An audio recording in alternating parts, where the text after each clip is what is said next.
Bismillahirrahmanirrahim. Assalamualaikum warahmatullahi wabarakatuh. Yang saya hormati Bapak Pimpinan Sidang, yang saya hormati Remedi 1, Profesor Dr. Anusirwan Muin, SEMM, yang saya hormati Remedi 2, Dr. Alex Zami, SEMM, yang saya hormati penguji 3, Profesor Dr. Ismu Hajar, SEMM, yang saya hormati penguji 4, Ibu Dr. Maharlinda, SEMM.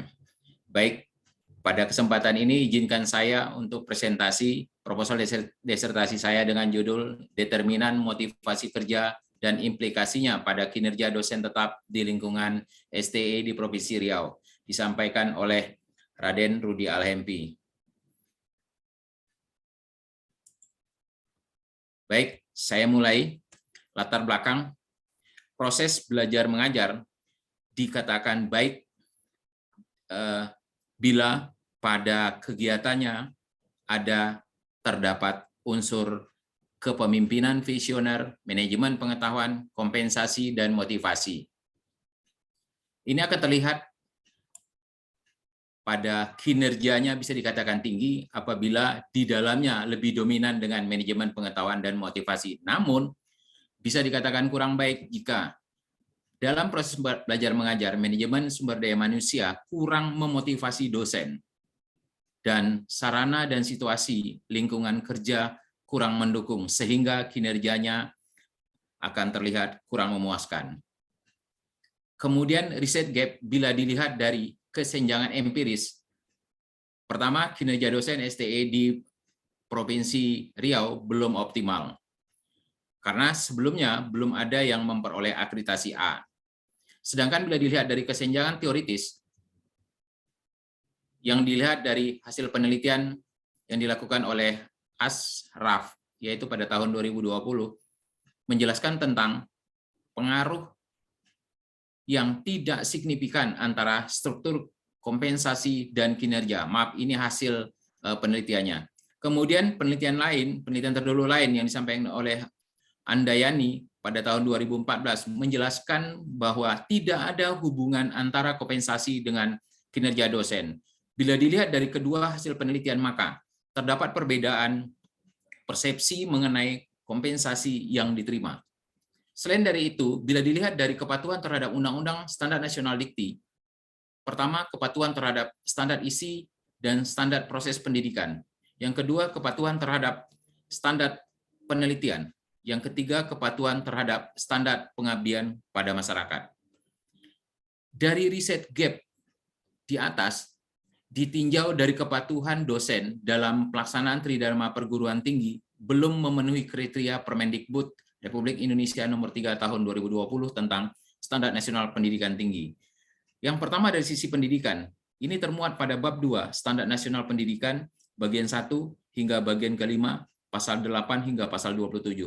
Sedangkan bagian penelitian termuat dalam bab 3 Standar Penelitian bagian ke-1 hingga bagian ke-9, pasal 45 hingga pasal 55. Untuk pengabdian kepada masyarakat itu termuat pada bab 4 Standar Pengabdian kepada Masyarakat bagian ke-1 hingga bagian ke-9, pasal 56 hingga pasal 66. State of the art dan novelty. Untuk state of the art, usulan disertasi berupa anteseden pengaruh manajemen pengetahuan sebagai variabel yang diduga paling berpengaruh terhadap motivasi serta implikasinya kepada kinerja atau performa dosen tetap di lingkungan STE di Provinsi Riau. Kemudian novelty, model analisis yang menggabungkan kepemimpinan visioner, manajemen pengetahuan, dan motivasi kerja dalam mempengaruhi kinerja dosen. Yang kedua, belum ada satupun penelitian sebelumnya yang menghubungkan variabel-variabel tersebut dalam satu model analisis. Yang ketiga, penetapan dimensi dan indikator dari variabel kepemimpinan, visioner, manajemen pengetahuan, kompensasi, motivasi kerja, dan kinerja dosen merupakan hasil dari sintesis teori penelitian terdahulu, sehingga berbeda dengan penelitian terdahulu yang lain, dan menjadi kebaharuan dalam penelitian ini atau novelty pada penelitian ini. Rumusan masalah yang berdasarkan latar belakang yang telah dikemukakan di atas dapat dirumuskan masalah sebagai berikut. 1. Apakah kepemimpinan visioner berpengaruh terhadap motivasi dosen tetap di lingkungan STI di Provinsi Riau? 2. Apakah manajemen pengetahuan berpengaruh terhadap motivasi dosen tetap di lingkungan STI di Provinsi Riau? Ketiga, kompensasi berpengaruh. Apakah kompensasi berpengaruh terhadap motivasi dosen tetap di lingkungan STI di Provinsi Riau? Keempat, apakah kepemimpinan visioner, manajemen pengetahuan, dan kompensasi berpengaruh secara bersama-sama terhadap motivasi kerja dosen tetap di lingkungan STI di Provinsi Riau? Kelima, kepemimpinan visioner berpengaruh terhadap kinerja dosen tetap di lingkungan STI di Provinsi Riau. Keenam, apakah manajemen pengetahuan berpengaruh terhadap kinerja dosen tetap di lingkungan STI di Provinsi Riau? Ketujuh, apakah kompensasi berpengaruh terhadap kinerja dosen tetap di lingkungan STI di Provinsi Riau? Kedelapan, apakah motivasi berpengaruh terhadap kinerja dosen tetap di lingkungan STI di Provinsi Riau? Yang terakhir, apakah kepemimpinan visioner, manajemen pengetahuan, kompensasi, dan motivasi kerja berpengaruh secara bersama-sama terhadap kinerja dosen tetap di lingkungan STI di Provinsi Riau? Adapun tujuan penelitian sehubungan dengan rumusan masalah penelitian yang dikemukakan di atas, maka tujuan penelitian adalah menganalisa dan menguji: 1. Pengaruh kepemimpinan visioner terhadap motivasi dosen tetap di lingkungan STI di Provinsi Riau. Kedua, pengaruh manajemen pengetahuan terhadap motivasi dosen tetap di lingkungan STI di Provinsi Riau.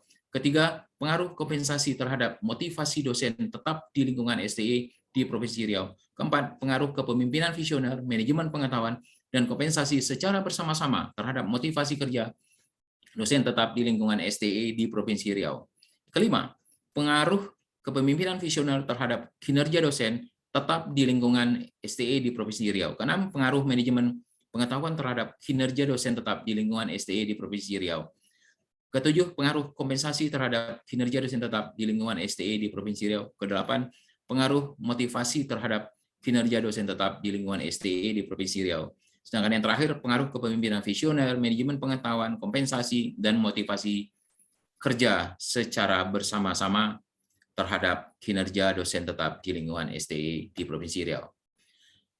Kajian teori yang menjadi pembahasan di dalam kajian teori, yaitu pada kajian teori berikut ini saya akan sampaikan variabel yang dibahas beserta dimensinya. Variabel yang akan dibahas yang pertama adalah kualitas hasil pekerjaan atau kinerja dengan dimensi ada 4: kuantitas hasil pekerjaan, inisiatif, kerjasama, dan kemandirian. Kemudian yang berikutnya yaitu motivasi dengan dimensi ada 3, kemudian kepemimpinan visioner dengan dimensinya ada 1, 2, 3, 4, dan 5, kemudian manajemen pengetahuan dengan dimensinya ada orang, proses, pembelajaran, konten, dan ilmu pengetahuan. Yang terakhir kompensasi, yaitu dengan dimensi kompensasi langsung dan kompensasi tidak langsung. Saya lanjut dengan bab 3, yaitu kerangka pemikiran dan hipotesis. Berdasarkan perumusan masalah dan tujuan penelitian yang telah ditetapkan, kemudian mengacu pada sintesis teori, maka kita tetapkan kerangka pemikiran yang dapat dilihat pada gambar. Kemudian kita bisa menetapkan hipotesa 1 sampai dengan hipotesa 9 seperti pada tampilan berikut. Baik, saya lanjutkan. Metode penelitian. Di sini dibagi menjadi 3 bagian, yaitu desain penelitian. Kita melakukan pengumpulan data primer. Kemudian karena kita mengumpulkan data dari sumber langsung, yaitu populasi dosen tetap STI di Provinsi Riau sebanyak 256 orang dosen, sedangkan sampel sebanyak 226 orang dosen. Jadi 30 dijadikan untuk uji coba. Yang selanjutnya, metode sampling menggunakan metode sampling atau sampel proporsional acak yang biasa disebut dengan proporsional random sampling. Sedangkan metode analisis yang digunakan adalah menggunakan model persamaan struktural atau structural equation modeling yang biasa disebut dengan SEM. Sumber data. data sekunder, pertama data sekunder, yaitu dokumentasi atau laporan yang tersedia pada lembaga terkait. Yang kedua, data primer, berupa kepemimpinan visioner, manajemen pengetahuan, kompensasi, motivasi kerja, dan kinerja dosen bersumber dari dosen STE di Provinsi Riau.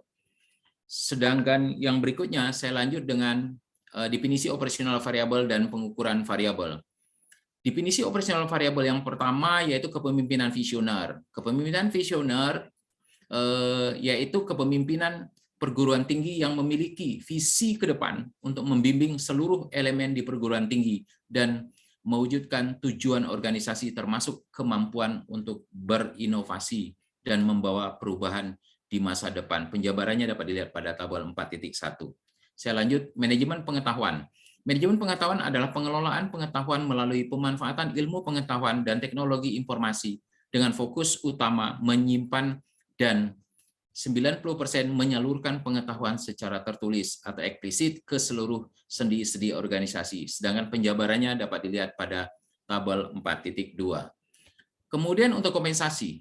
Yang dimaksud dengan kompensasi adalah segala sesuatu yang diterima oleh dosen sebagai bentuk penghargaan atau reward dalam melaksanakan pekerjaan di perguruan tinggi, baik penghargaan finansial maupun non-finansial. Penjabarannya dapat dilihat pada tabel 4.3.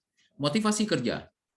Yang dimaksud dengan motivasi kerja adalah dorongan yang mengakibatkan dosen mau dan rela untuk menggerakkan kemampuan dalam membentuk keahlian dan keterampilan, mencurahkan tenaga dan waktu untuk melaksanakan tugas dan tanggung jawabnya dalam bekerja dalam rangka mencapai tujuan dan sasaran perguruan tinggi. Adapun penjabarannya dapat dilihat pada tabel 4.4.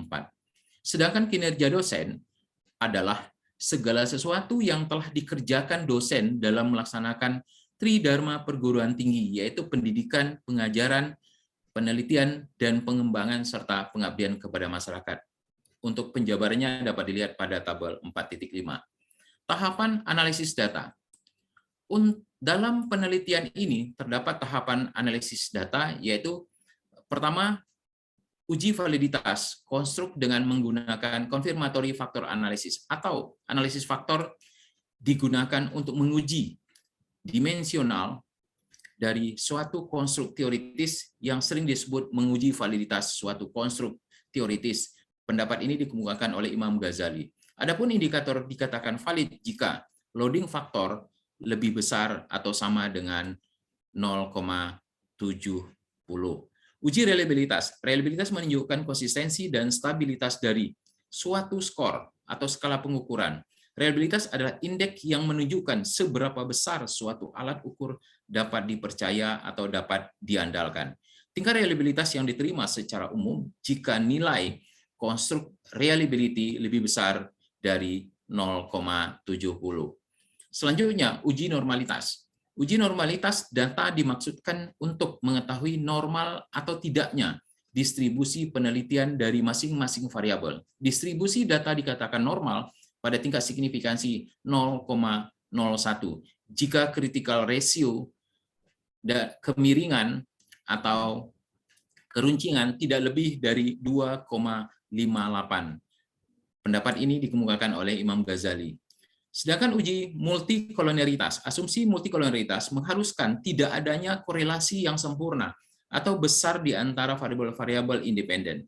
Apabila korelasi antar konstruk eksogen kecil dari 0,85 berarti tidak terjadi multikolonialitas. Pendapat ini juga dikemukakan oleh Imam Ghazali. Pengujian hipotesis model SEM. Pengujian hipotesis penelitian dilakukan dengan pendekatan struktur equation modeling atau SEM dengan menggunakan LISREL. Adapun tahapan analisis data, yaitu pengujian hipotesis penelitian adalah sebagai berikut. Hipotesa 1 sampai dengan hipotesa 9 yang bisa dilihat pada tampilan berikut. Kemudian pengujian hipotesis model struktural, ini kita bagi menjadi per itemnya. Uji hipotesis 1, uji hipotesis 2, uji hipotesis 3, uji hipotesis 4, model strukturnya seperti ini. Uji hipotesis 5, uji hipotesis 6, uji hipotesis 7, uji hipotesis 8, dan pengujian hipotesis model struktur yang ke-9 seperti ini. Baik, demikian pemaparan proposal disertasi yang saya ajukan dengan harapan saya mendapat masukan, kritikan, dan saran demi kesempurnaan proposal ini. Demikian yang bisa saya sampaikan. Selanjutnya saya kembalikan kepada pimpinan sidang. Saya sudahi dengan wabillahi taufik wal hidayah. Assalamualaikum warahmatullahi wabarakatuh.